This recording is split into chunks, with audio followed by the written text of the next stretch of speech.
Bismillahirrahmanirrahim. Assalamualaikum warahmatullahi wabarakatuh. Perkenalkan, nama saya Dina Basri, NIM 1904010035 dari Prodi Ekonomi Syariah 5E.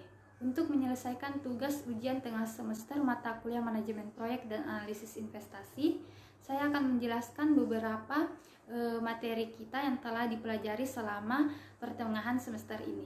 Materi pertama yang akan saya bahas yaitu mengenai manajemen proyek. Apa sih yang dimaksud dengan manajemen proyek?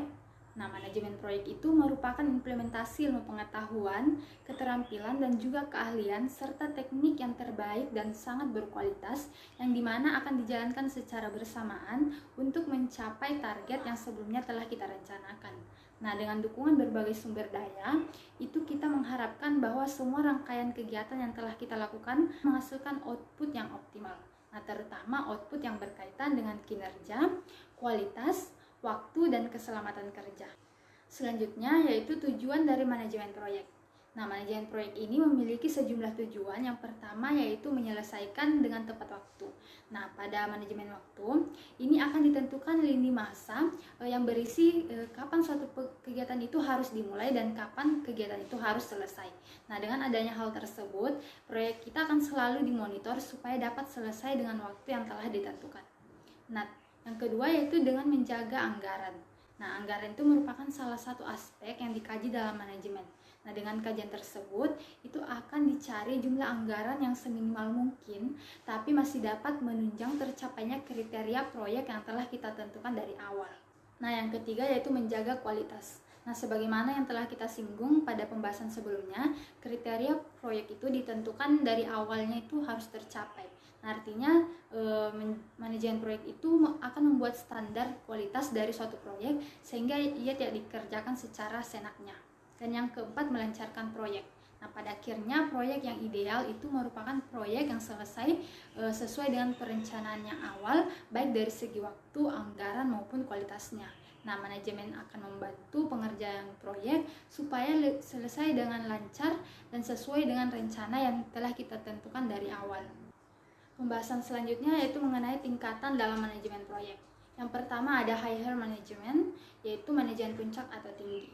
Nah, manajemen ini berkaitan dengan seluruh kegiatan manajemen yang secara luas, umum, dan menyeluruh.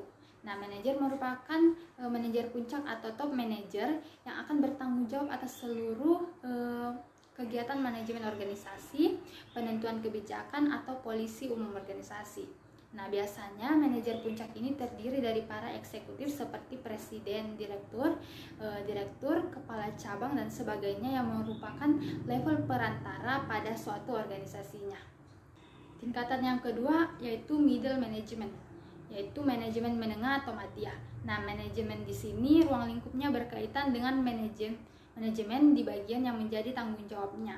Nah, manajer adalah manajer menengah atau madya yang merupakan manajer departemen yang akan mengkoordinir atau membawahi beberapa seksi atau bagian yang merupakan level bawah atau teknis pada struktur organisasinya. Nah, tingkatan yang ketiga yaitu lower management, yaitu manajemen tingkat bawah atau lini. Nah, manajemen ini berkaitan dengan manajemen tingkat operasional atau teknis yang biasanya berhubungan langsung dengan tenaga operasional atau teknis.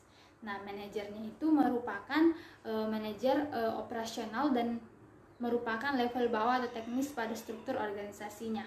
Nah, sebagai seorang manajer ada beberapa kemampuan atau kemahiran dari orientasi yang harus mereka miliki. Nah, selanjutnya mengenai proses dari manajemen proyek.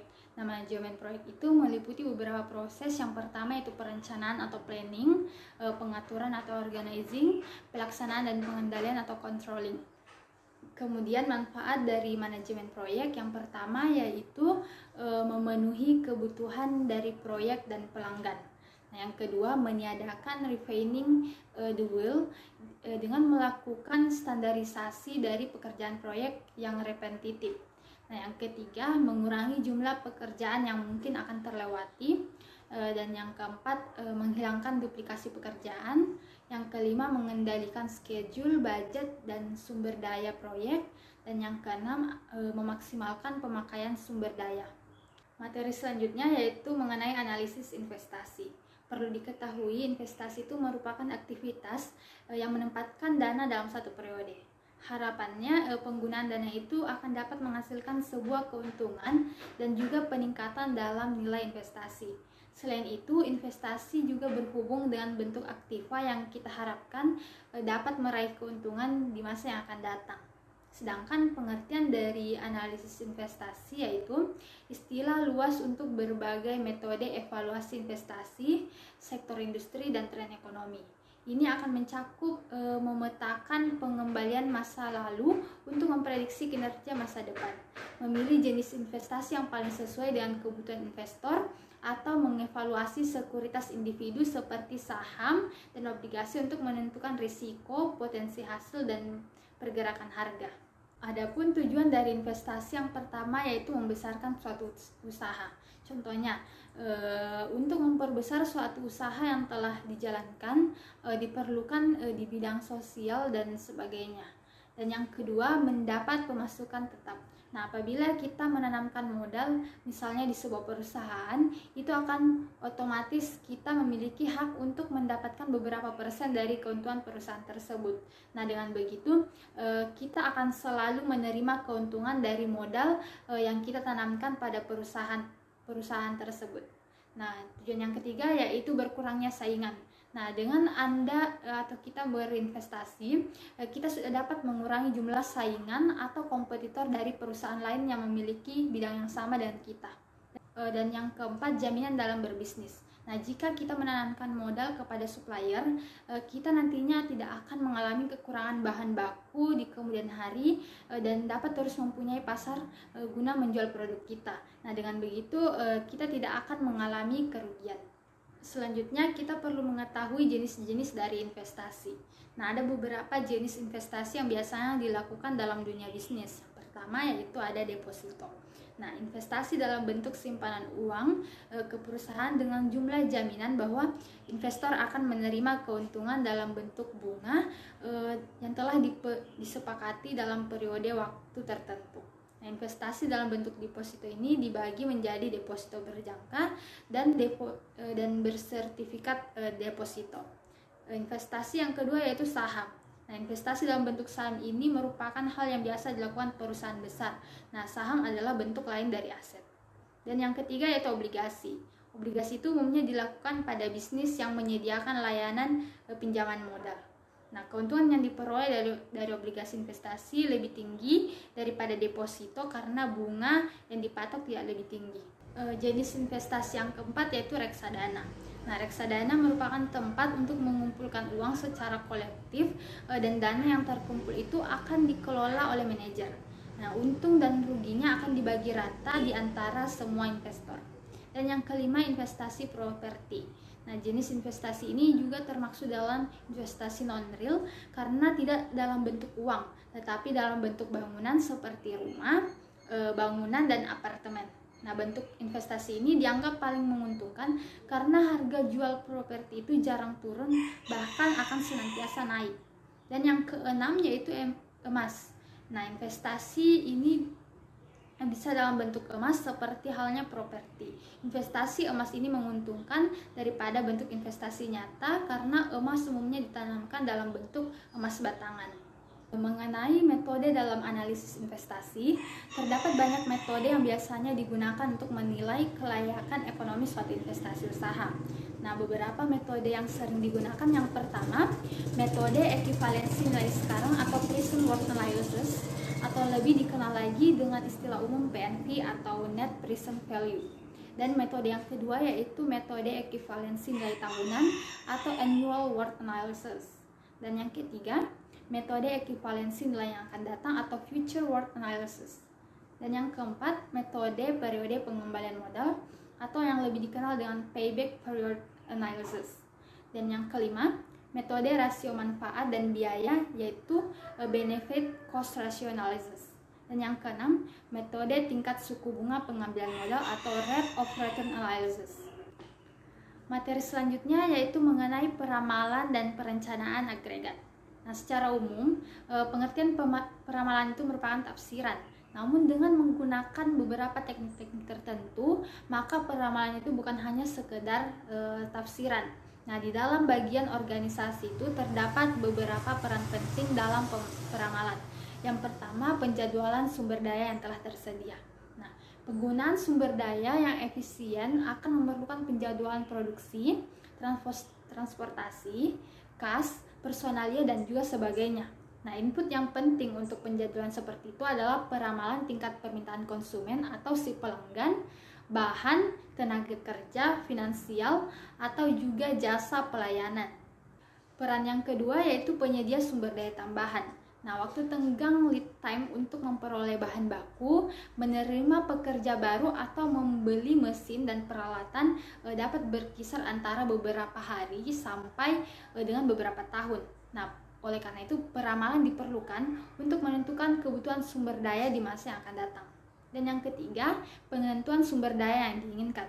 Nah, setiap organisasi itu harus menentukan sumber daya yang ingin mereka miliki dalam jangka waktu yang panjang. Nah, keputusan semacam itu akan bergantung kepada kesepakatan pasar, faktor-faktor lingkungan, dan pengembangan internal dari sumber daya finansial, manusia, produk, dan teknologi. Kemudian adapun manfaat dari peramalan yaitu yang pertama memprediksi masa depan bisnis kita. Nah, forecasting dapat membantu perusahaan dalam memprediksi masa depan bisnis. Nah, secara tidak langsung hal ini akan memberikan gambaran umum bagi manajemen terkait dengan arah bisnis kita ke depannya. Dan yang kedua, memenuhi kepuasan pelanggan. Seperti yang sudah kita jelaskan sebelumnya, dengan forecasting itu perusahaan bisa mendapatkan gambaran terkait permintaan barang di masa yang akan datang. Nah, dengan keadaan seperti itu, perusahaan memiliki peluang yang besar untuk memenuhi permintaan barang oleh pelanggan, lalu menghasilkan kepuasan dari pelanggan tersebut. Nah, yang ketiga, tetap mengikuti tren. Nah, forecasting itu perusahaan dapat mengupdate informasi untuk keberlangsungan bisnisnya. Sebab dalam memprediksi bisnis kita ke depan, perusahaan harus tetap mengikuti tren agar dapat mengantisipasi tren pasar yang terus berubah-ubah. Nah, yang keempat, mudah saat meminjam uang. Nah, ada kalanya perusahaan itu membutuhkan pinjaman uang untuk menjalankan suatu proyek bisnisnya. Di sini biasanya para peminjam uang akan memberikan pinjaman jika transparansi dari perusahaan kita jelas dan sangat detail. Misalnya informasi terkait bisnis di dalam masa depan, penjualan, biaya produksi, dan juga lain-lain. Dan yang kelima, menjaga kondisi keuangan. Nah, saat perusahaan kita sudah memprediksi permintaan produk di masa depan, mereka dapat mengatur biaya semaksimal mungkin. Selain itu juga memprediksi dapat digunakan untuk mengetahui apakah perusahaan membutuhkan karyawan baru atau tidak.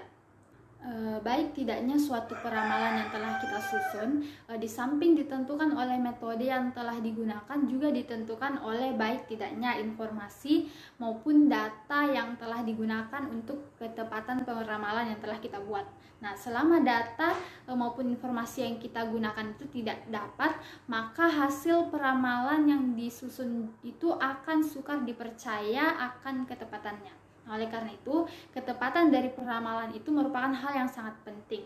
Walaupun kita perlu sadari bahwa suatu peramalan itu tetap ramalan, di mana selalu ada unsur kesalahannya. Sehingga yang paling penting diperhatikan yaitu memperkecil kesalahan tersebut. Lanjut ke materi selanjutnya yaitu pemilihan lokasi. Nah, masalah lokasi ini sangat mempengaruhi risiko dan keuntungan perusahaan kita secara keseluruhan. Misalnya, biaya pengangkutan bahan mentah yang akan masuk atau produk yang akan keluar dari perusahaan dapat mencapai 1/4 dari harga jual produk. Nah, selain itu lokasi juga dapat mempengaruhi biaya pajak, upah, biaya bahan baku, dan juga sewa. Nah, adapun jenis-jenis lokasi bisnis yang pertama yaitu lokasi bisnis yang telah ditentukan oleh pemerintah. Nah, lokasi ini sudah ditetapkan dan tidak bisa seenaknya untuk berbisnis di lokasi tersebut yang telah kita tentukan. Nah, para pemilik modal mendirikan bisnis dan mengambil lokasi yang telah ditetapkan oleh pemerintah karena dalam kawasan yang telah ditetapkan tersebut mungkin sudah dibangun sarana listrik, komunikasi, dan tempat pembuangan limbah sehingga tidak akan membahayakan lingkungan. Dan yang kedua, lokasi bisnis yang mengikuti sejarah. Nah, lokasi ini dipilih biasanya memiliki nilai sejarah dan dapat memberikan pengaruh terhadap kegiatan bisnisnya. Dan yang ketiga, lokasi bisnis ini mengikuti kondisi alam. Nah, lokasi ini tidak bisa dipilih-pilih karena sudah banyak dipilihkan oleh alam. Selanjutnya, lokasi bisnis yang mengikuti faktor-faktor ekonomi. Nah, lokasi bisnis jenis ini biasanya pemilihannya dipengaruhi oleh banyak faktor ekonomi seperti faktor kesetiaan tenaga kerja, faktor kedekatan dengan pasar, dan ketersediaan bahan baku, dan juga yang lain-lain. Kemudian ada beberapa faktor yang akan mempengaruhi keputusan lokasi. Yang pertama ada resiko politik yang dihadapi, peraturan yang ada, dan sikap pemerintah serta insentif dari pemerintah. Faktor yang kedua yaitu permasalahan budaya dan ekonomi, termasuk juga budaya korupsi. Dan yang ketiga, lokasi pasar. Karena produk yang telah dibuat itu harus dapat diserap oleh pasar agar keberlangsungan perusahaan itu dapat terjamin. Dan yang keempat, ketersediaan dari tenaga kerja, upah buruh, produktivitas. Karena unsur tenaga kerja adalah hal yang sangat penting bagi perusahaan. Dan yang kelima, ketersediaan pasokan, komunikasi, dan energi. Nah, hal ini disebabkan ketergantungan perusahaan pada hal-hal tersebut karena tanpa bahan baku, komunikasi maupun energi, perusahaan tidak dapat beroperasi. Materi yang selanjutnya yaitu desain produk dan jasa. Perlu diketahui, produk itu berupa barang atau sesuatu yang berbentuk sehingga dapat disimpan dan dapat diperjualbelikan. Nah, pada dasarnya desain produk itu mempunyai implikasi strategik untuk keberhasilan dan kemakmuran organisasi perusahaan. Nah, umumnya desain produk yang dilakukan punya dampak pada kegiatan organisasi ke depannya. Oleh karena itu, keputusan dalam mendesain produk menjadi sangat penting sehingga pimpinan organisasi harus membuatnya. Nah, di sisi lain, terdapat produk yang tidak nyata yaitu jasa. Nah, termasuk dalam industri jasa yaitu perbankan, keuangan, asuransi, transportasi, dan komunikasi. Nah, produk yang ditawarkan oleh perusahaan jasa mulai dari prosedur kesehatan, pencucian dan pemotongan rambut di salon, hingga film yang bagus. Nah, kunci dari desain produk jasa yaitu mendefinisikan secara tepat barang-barang yang terikat dalam jasa. Nah, dalam merancang jasa, manajemen harus secara seksama membaca harapan-harapan oleh pelanggan. Nah, selanjutnya mengenai siklus hidup dari produk. Nah, produk itu dilahirkan, mereka hidup, dan kemudian akan mati. Nah, kehidupan produk terbagi atas 4 fase, yaitu perkenalan, pertumbuhan, kematangan, dan penurunan. Fase yang pertama yaitu fase perkenalan, di mana produk pada fase ini teknik produksi yang digunakan masih sedang disesuaikan dengan pasar.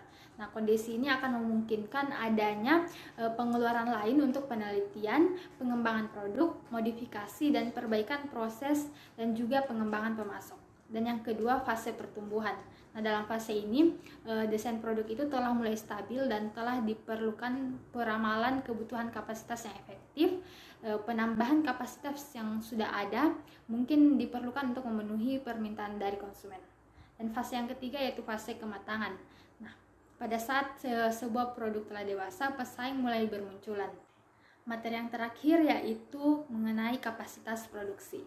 Nah, perencanaan kapasitas itu merupakan keputusan strategi jangka panjang untuk membangun sumber daya perusahaan yang secara keseluruhan. Nah, ada 2 pandangan untuk memaknai kapasitas. Yang pertama, apabila dilihat dari pandangan bisnis, kapasitas itu merupakan jumlah output yang dapat dicapai oleh sebuah sistem selama periode waktu tertentu. Dan yang kedua, dilihat dari sudut industri jasa, kapasitas itu dimaknai dengan jumlah konsumen yang dapat ditangani selama beberapa waktu tertentu. Nah, menurut pie curve tahun 2000, hal-hal yang biasanya mempengaruhi kapasitas produksi yang pertama yaitu biaya, pendapatan, modal kerja, kualitas, dan kecepatan dalam merespons sebuah kebutuhan konsumen. Pada hakikatnya, kapasitas dapat mempengaruhi sebagian besar biaya tetap. Nah, kapasitas juga berfungsi untuk menentukan bahwa permintaan dapat dipenuhi atau tidak. Nah, fasilitas yang ada berlebih atau tidak. Nah, jika fasilitas terlalu besar, sebagian fasilitas akan menganggur dan membutuhkan biaya tambahan yang dibebankan pada produksi atau menjadi beban bagi pelanggan. Nah, hal itu akan berdampak pada kenaikan biaya.